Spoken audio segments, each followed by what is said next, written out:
Good morning everybody. आज का हमारा टॉपिक है विविधता में एकता, यूनिटी इन डाइवर्सिटी। भारत में हम देखते हैं कि भारत जो है अलग अलग दृष्टिकोणों से अलग अलग भागों में बटा हुआ है, लेकिन फिर भी उनमें एकता पाई जाती है। तो किन किन दृष्टिकोणों के आधार पर भारत अलग अलग भागों में बटा हुआ है और किन किन कारणों से उनमें एकता पाई जाती है। तो भारतीय संस्कृति में विविधता में एकता कैसे पाई जाती है, इस पर हम आज विचार करेंगे। तो सबसे पहली विविधता है भौगोलिक विविधता में एकता। तो भारत जो देखे हम, तो कहीं पहाड़ी क्षेत्र है, कहीं धरातलीय क्षेत्र है, कहीं वन है, कहीं पठारी क्षेत्र है, और वर्षा की दृष्टि से देखें तो कहीं अधिक वर्षा होती है। सबसे अधिक वर्षा चेरापूंजी में होती है, और उसके अपोजिट राजस्थान में देखें तो राजस्थान में सबसे कम वर्षा होती है। तो भौगोलिक दृष्टिकोण से जो है भारत अलग अलग भागों में बटा हुआ है, लेकिन उनमें मातृभूमि के प्रेम होने की वजह से उनमें एकता पाई जाती है। दूसरी विविधता देखते हैं हम, ऐतिहासिक विविधता में एकता। ऐतिहासिक विविधता में एकता मतलब भारत में विभिन्न प्रजाति के लोग, विभिन्न धर्मों के अनुयायी जो प्राचीन समय से भारत में आ रहे हैं, लेकिन धर्म में कुछ बातें एक जैसी है और इन एक जैसी बातों की होने की वजह से उनमें एकता पाई जाती है।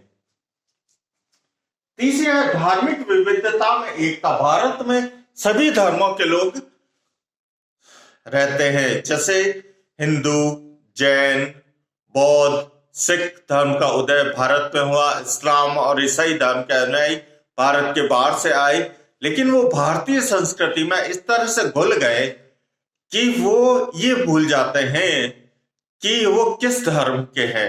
जब कभी राष्ट्र पर आपत्ति आती है या राष्ट्र में कोई संकट आता है, तो सभी धर्मों के लोग एकजुट होकर उस संकट को टालने का प्रयास करते हैं। तो विभिन्न धर्मों के अनुयायियों के होने के कारण भी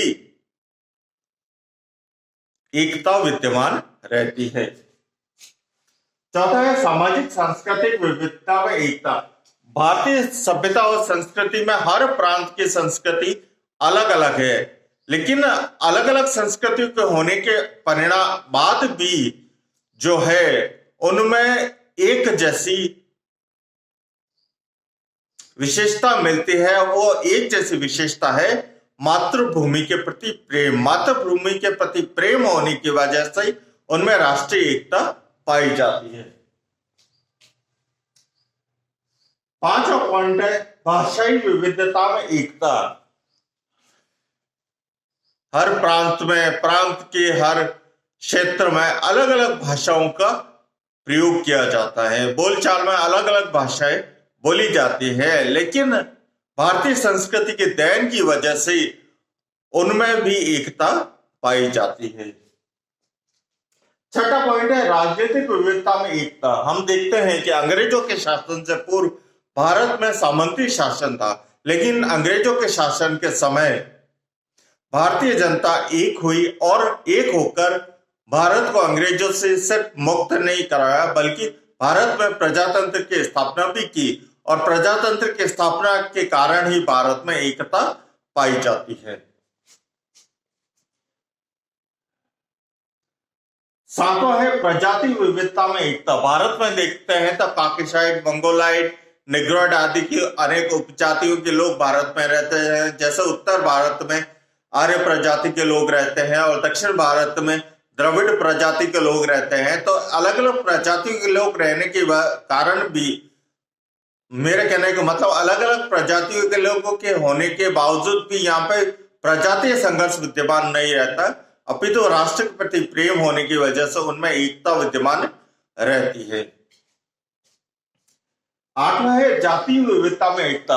भारत में देखते हैं तो अनेक जातियों के लोग निवास करते हैं। तो जाति व्यवस्था भारत में इस प्रकार से बनी हुई है कि हर व्यक्ति, हर जाति का व्यक्ति दूसरी जाति के व्यक्ति पर निर्भर है, और तो एक दूसरे पर निर्भर होने की वजह से भारतीय संस्कृति में जाति विभिन्नता होते हुए भी एकता विद्यमान रहती है। तो यह थी भारतीय सभ्यता और संस्कृति की विविधता में एकता, मतलब विभिन्नता होते हुए भी एकता उसमें मौजूद रहती है। तो अगर आपको वीडियो मेरा अच्छा लगे तो वीडियो को लाइक कीजिए, चैनल को सब्सक्राइब कीजिए और जितना ज्यादा हो सके इसे शेयर कीजिए, ताकि जो भारत में आपस में फूट है या जो विरोध है वो विरोध कम हो सके। Thanks for watching.